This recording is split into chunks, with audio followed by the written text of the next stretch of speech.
Hello. Hey everyone, welcome to Capital City Underground. I'm Nett. And I'm Nick Hermsen. We've got a packed show for you today. We sent a reporter to the Black Lives Matter protest earlier today, so we'll be covering that later in the show. Plus, we've got a cool guitarist and a feature on a costume designer right here at UNL. So let's get started with some local, national, and international news. Our top story is a national one that's taken a local spin. UNL students held a Black Lives Matter protest earlier today in the wake of rallies against racism at the University of Missouri and Yale University. Our very own reporter, Bailey Neal, attended the protest. She's live at the Union now with a full recap. Hey guys, by all accounts, it was a successful rally here as students and faculty alike came together for the Black Lives Matter rally here on campus. A moment of silence for all Black lives that was at the hands of police accompanied the many powerful speeches made by students at today's rally.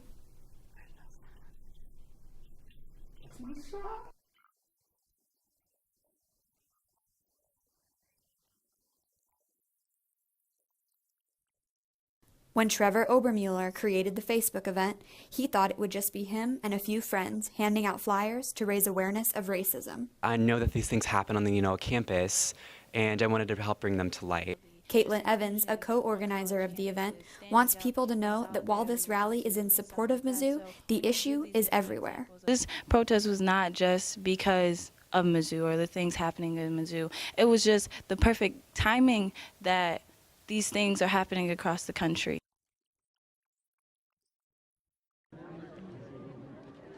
It was a diverse crowd in attendance. Black, white, old, and young. People from all walks of life came together in this peaceful protest.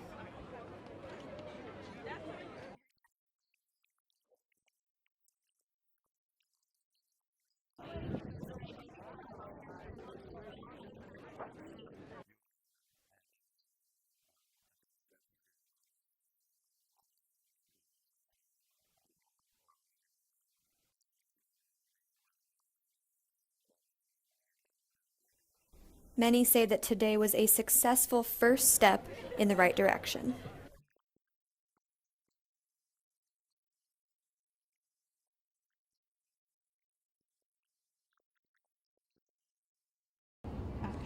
And it was pretty quiet here now, as you can see, but from that video earlier, you saw there were a lot of people here, definitely a full crowd, but all very peaceful.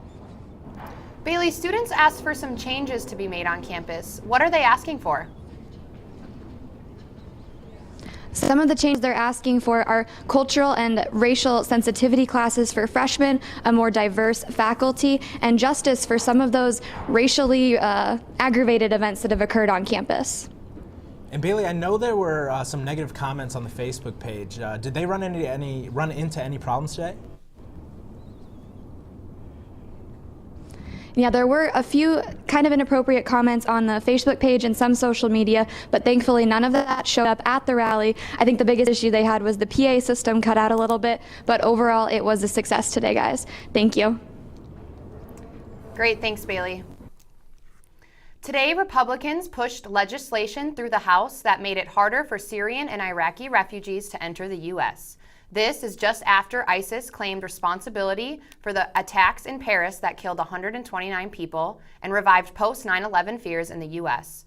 The measure will require the FBI to conduct background checks on the refugees.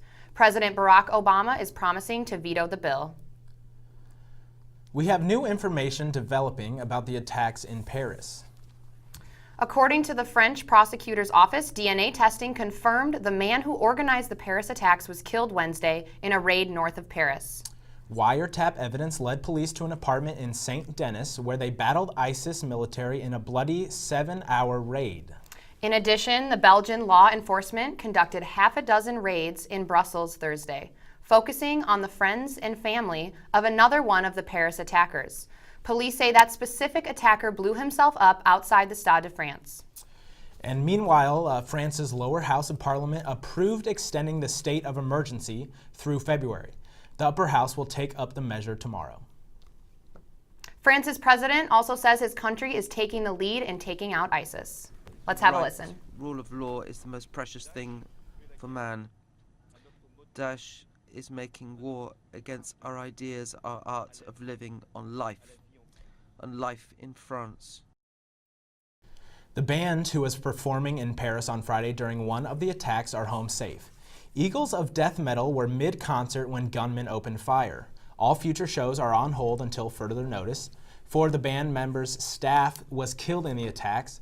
The band says they are proud to stand with their new family, now united by a common goal of love and compassion. Nebraska Supreme Court Justice Michael McCormick is set to retire after 18 years of service. The judicial branch announced yesterday that McCormick will serve until the end of 2015. McCormick was appointed to the bench in 1997 by Governor Ben Nelson. McCormick represents the 4th Judicial District, including parts of Sarpy and Douglas counties. A UNL journalism class is launching a campaign to raise awareness about beer sales in White Clay, a Nebraska town on the border of a dry South Dakota Indian reservation. White Clay sold nearly 4 million cans of beer last year, despite only having about a dozen residents. Most of the customers came from the Pine Ridge Indian Reservation, where alcohol possession is illegal. The project is designed to educate people and draw the attention of state and national governments. New research shows that drinking coffee could actually be good for you. Researchers came to the conclusion that coffee drinkers are 10% less likely to die of heart disease. The research also shows that coffee drinkers are 37% less likely to suffer Parkinson's or dementia. The study also connected coffee consumption with lower suicide rates. A new state program called Achieving a Better Life Experience is set to launch next summer. The program is designed to help people with disabilities create tax-advantaged savings accounts. It allows adults with intellectual disabilities and their families to save for medical, housing, and educational needs. According to State Treasurer, the program will be one of the first of its kind to become operational. Downtown Lincoln shops are staying open late tonight just for you.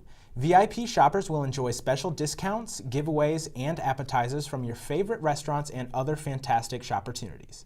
This is the 5th annual Shop the Block's holiday celebration that the Downtown Lincoln Association has put on for the community. Downtown will also be participating in Small Business Saturday, which is the Black Friday equivalent for locally owned shops. It will take place the Saturday after Thanksgiving.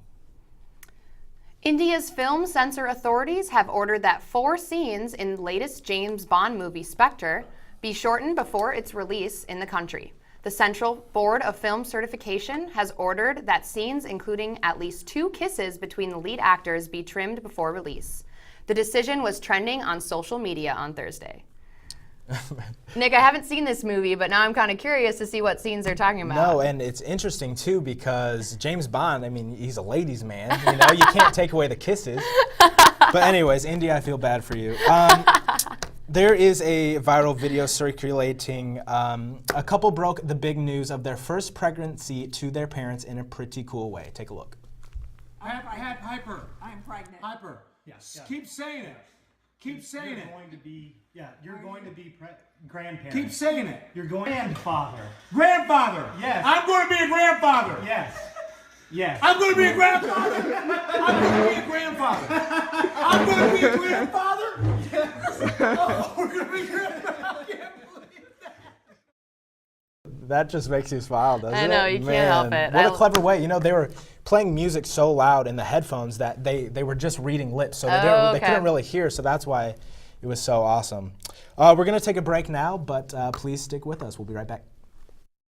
90.3 KRNU is the University of Nebraska's own radio station located in the School of Journalism and Mass Communications. Since 1970, KRNU has been providing Lincoln with new indie music, local artist promotions, and the long support of local businesses. This year, KRNU is celebrating its 45th anniversary and plans to be around for at least another 45. Tune your FM dial to 90.3 anytime, or hear us live online streaming at krnu.unl.edu.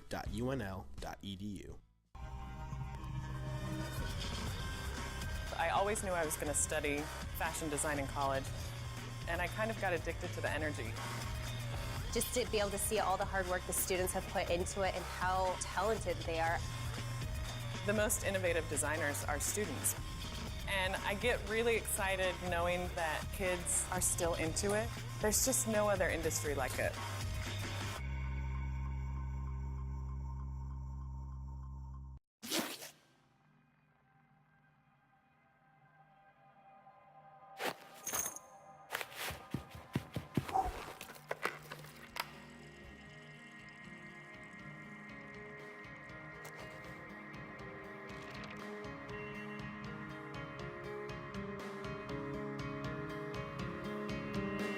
I'm Prince Mukamara, and I'm urging you to go to collegeboundnebraska.com to see if you qualify. Hi everyone, welcome back. Up next, we've got our Spotlight story. This week, we're taking a behind-the-scenes look at UNL's costume department. Some people may not realize how much work it actually takes to design and create clothing. Our reporter Joy Carey has been tracking the progress of the costumes for UNL's fall musical. Here's what she found.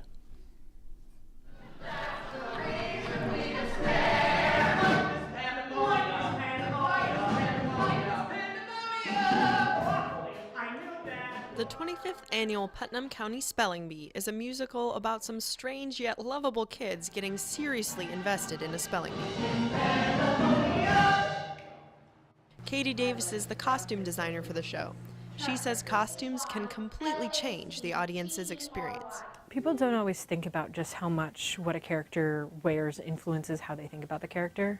We, as an audience, tend to judge a person before we hear them talk, and that first judgment can really influence how you see the play.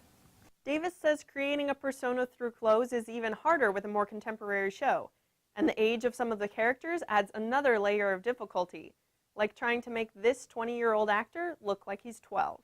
We've just had some challenges that come for any type of show when you're trying to make a couple of adults look like children, where you have to bring together a more youthful air to the costumes, so you need to have brighter colors, kind of aging everything down a little bit. You can switch the next two and it would become Will Aim. I love getting costumes. I love watching the cast members get costumes for the first time because it makes their character come to life in a new way that you don't see when they're just up here in their street clothes. The design process started with Davis's concept drawings back in August. Then she had a meeting with the director, stage manager, and others to establish her vision for the costumes. By October, Davis was able to show the finalized designs to the actors. And then began the many hours for the costume shop workers making the costumes.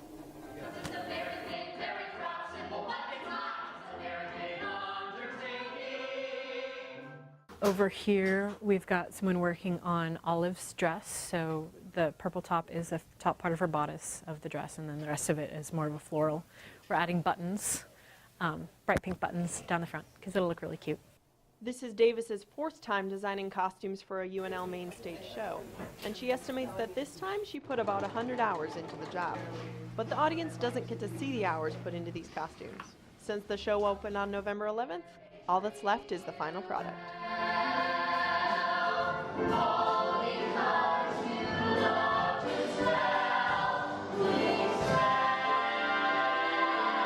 For Capital City Underground, I'm Joy Carey. I'm here with Joy Carey, the reporter on the piece we just saw. Joy, thanks so much for doing that for us. Great piece. Absolutely. It was a lot of fun to follow. So that looks like a lot of work. Do the costume designers get paid for that? Nope, it's a lot of hours they actually put in for free. Katie Davis told me that it's what she wants to do for a job. She'd like to be a costume designer in a major theater, and so it's practice for her. Wow, that's awesome. And then if our viewers want to know more about the show, where can they go to get some information on that? Sure, the show runs through this weekend, so if you want to see it, it's tonight through Saturday at 7:30 p.m., and then they're also doing a matinee Sunday at 2 o'clock in the afternoon. It's at the Howell Theater, which is in the Temple Building, and you can get tickets online or at the door. Awesome. Thanks so much, Joy. Absolutely. Back to you, Nick, at the desk. Thanks, Joy, a bunch for that amazing piece. We're going to take a break, but when we come back, we'll have On the Spot with our guy, Drew. Stay with us. Donations from our supporters through Campaign for Nebraska enrich the classroom experience, advance research, fuel innovation and economic development, and enhance the campus environment. Campaign for Nebraska and the University of Nebraska-Lincoln thank our donors for gifts that write a story of success for the future.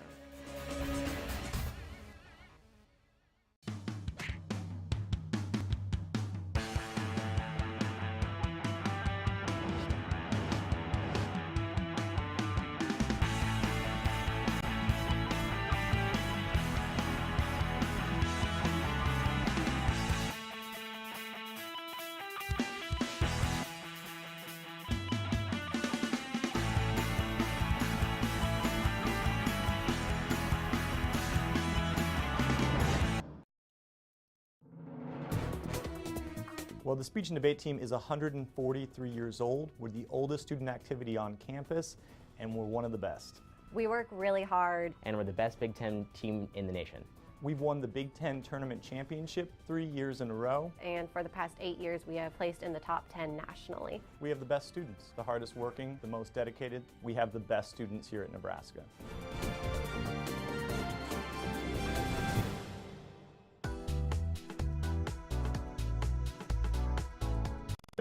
Gobble, gobble, gobble. It's Drew, and we're back with another week of On the Spot. This week's edition is about Thanksgiving, and we're here at the Union to see if these students know the true meaning behind Thanksgiving dinner. Let's get started. I had a dream, whipped cream, Thanksgiving. Which president declared that Thanksgiving be on the third Thursday of November? Franklin Delano Roosevelt. Wasn't it Abraham Lincoln? You know, today I don't know. I'm gonna guess Christopher Columbus. Roosevelt. We go with Roosevelt? What settlement of Pilgrims were the first to celebrate Thanksgiving? It was Virginia, not the Plymouth. Whatever one killed the Indians. Mayflower. Plymouth Rock. What is a turkey less than 12 weeks old called? Fryer roasted. Baby turkey. A fletchling. I don't know. Mini gobbler.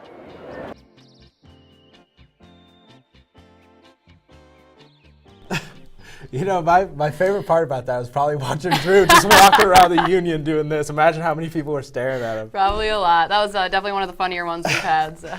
Well, I've heard that we might be getting some snow. Yeah, let's check upstairs with our weather guys, Jake and Cody, and see what the deal is with that. With the Capital City Underground Weather Team, Cody, Audra, and Jake update Lincoln with your latest weather information. From the storms to the studio, let's take a look at this week's forecast. Capital City Underground, I'm Cody Carlin. A lot of people lately have been asking, what's with this strange weather? Severe weather in Nebraska in November? Is that actually possible? It actually is. We've actually seen tornado reports in November across much of southeast Nebraska. These are the averages for tornadoes in November. And in the plain states you see in Texas, Oklahoma, and Kansas, they actually do have average reports of tornadoes. But in Nebraska, it actually is 0 for average. So how can that be? We're actually really not immune to tornadoes here. If you even look back just November 11th and also November 16th, we even had some tornado reports as recently as November 16th. This was all the tornado and severe weather reports for much of the Great Plains. As you can see, from Texas all the way up to southern Nebraska, in Beaver City, Nebraska, there was a tornado that touched down. So even though we are in Nebraska and though peak season has ended for much of the United States, we can still see that severe weather is possible. So make sure you're still listening to the National Weather Service warnings as well as watches, and make sure you keep an eye on the sky. For Capital City Underground, I'm Cody Carlin. Here's Jake Petter with your local weather forecast.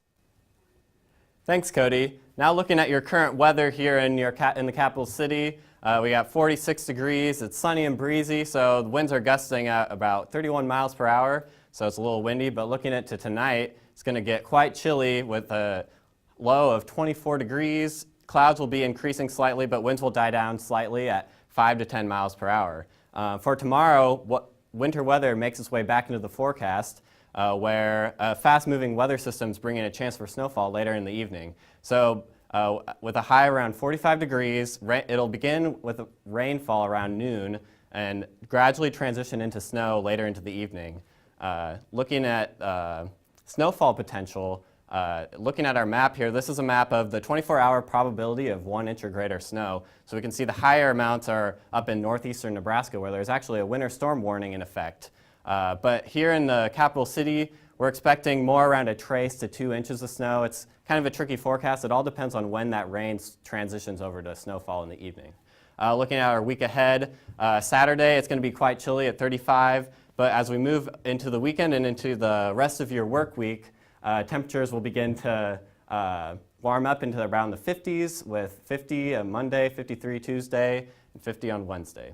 Now, back to you guys at the desk. Thanks, Jake and Cody. Okay, we're going to move right into our sports section now. The man convicted in the death of the 2-year-old son of Minnesota Vikings running back Adrian Peterson is being sentenced in South Dakota. He faces a mandatory life term. MLB pitchers Dallas Keuchel and Jake Arrieta clinched one final victory of the season. Keuchel of the Houston Astros and Arrieta of the Chicago Cubs were announced as the Cy Young Award winners last night. Keuchel for the American League and Arrieta for the National League. This is the third award for the Chicago Cubs this season, as Chris Bryant took home the National League Rookie of the Year award and Joe Madden was named National League Manager of the Year. The New Orleans Pelicans have just one victory so far in this NBA season, and believe it or not, they aren't even the league's worst team. The Sixers are 0-12 this season and 0-22 since last March following a 112-85 loss to the visiting Indiana Pacers. The Pacers improved to 7-5. The Husker volleyball team defeated Indiana 3-0 last night at the Devaney Center, and your men's basketball team will take on Delaware State tonight at the Pinnacle Bank Arena starting at 7 p.m. When we come back, we'll have our music segment and our cultural happenings. Please stay with us. 90.3 KRNU is the University of Nebraska's own radio station located in the School of Journalism and Mass Communications. Since 1970, KRNU has been providing Lincoln with new indie music, local artist promotions, and the long support of local businesses. This year, KRNU is celebrating its 45th anniversary and plans to be around for at least another 45. Tune your FM dial to 90.3 anytime, or hear us live online streaming at krnu.unl.edu.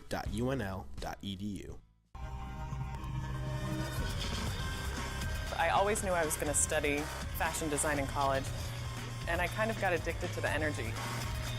Just to be able to see all the hard work the students have put into it and how talented they are. The most innovative designers are students.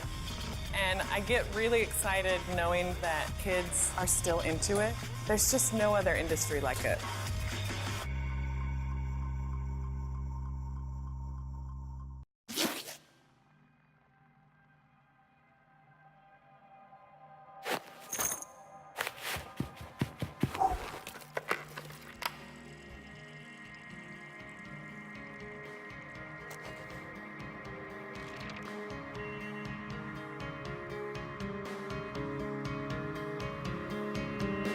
I'm Prince Mukamara, and I'm urging you to go to collegeboundnebraska.com to see if you qualify. Earlier in the show, we covered the Black Lives Matter rally that happened here on UNL's campus. Our reporter Connor is live at the Union with one of the speakers from today's event. Thanks, Erica and Nick. So I'm here with Mecca Slaughter. She was one of the speakers at today's rally. Mecca, can you tell us a little bit about what you saw today and how it went overall? Today, I saw people coming together for a common cause, hashtag Black Lives Matter, and I think that it went over very well. At first, we didn't think that it was going to get this big, and then we were on the plaza at first, then we moved to the green space, and so I think it went very well for the amount of people that came out today. And how many people would you say attended today? Over 500. I'm not good with math, I'm a journalism student, but I would say over 500 people showed up today. And were they a mix of students, faculty, professors? Yeah, it was a mix of professors, faculty, staff, students. People came from Omaha. My own mother came. I saw some teachers that I had in middle school who showed up today. So it was a lot of people coming from everywhere in the community as well, just coming to support this cause that we have on campus. So going off of this, where can we go from here? I understand you guys made some recommendations to the university specifically. So from here, our plans are just to sit back down, go over what we did, talk about, and see how we can move forward in what we said we were going to do. This was basically a call to action. So we had this rally. Now we're actually going to start doing stuff about it. Over Thanksgiving break, we're going to take some time, get everything back together. And then when we come back, it's just full force. All right. Well, thank you very much, Mecca, for being here with us today. Now we're going to the next music segment of the show where we have Pastor Adam White with the Lutheran Center, and he's going to perform an original song, All I Need.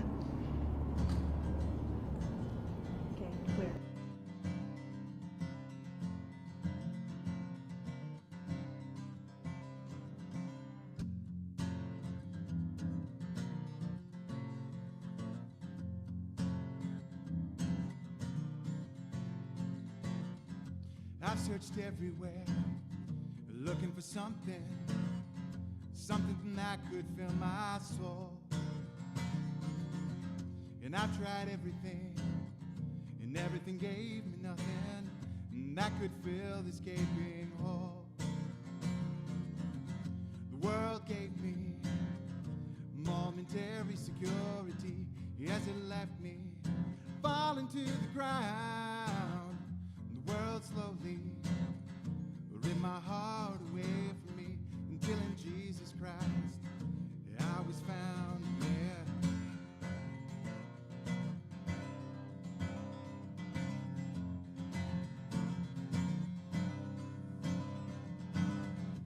I can't promise I'll ever find perfection, but I know one soul who can. And I can't answer all the world's questions, but I know the answer's just one man, yeah. Just one man. You're all I need to get me through this life. You're all I need. But thanks to your sacrifice, I know you're all I need. You're all I need. I want to thank you, Lord Jesus Christ.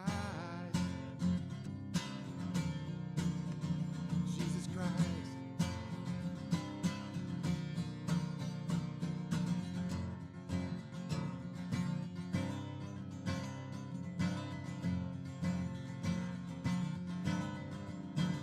You're all I need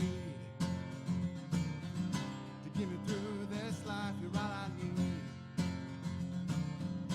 Thanks to your sacrifice, I know you're all I need.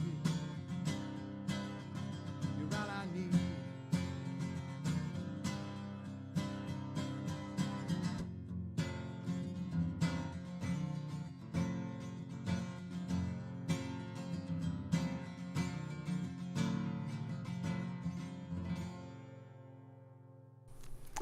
Well, that's all the time we have. We will be back in 2 weeks on December 3rd for our final show because next week is Thanksgiving. Yes, and one of my favorite holidays. You know, I'll tell you guys and you, for everyone to know, I actually have a pair of khaki pants with an elastic waistband. No, you don't. Because you still have to look nice, but still be, you know. And you only bring be them able out to for eat. Thanksgiving? Right. Anyways, thanks a bunch, guys, for being here with us. We'll see you on December 3rd. Have a great night.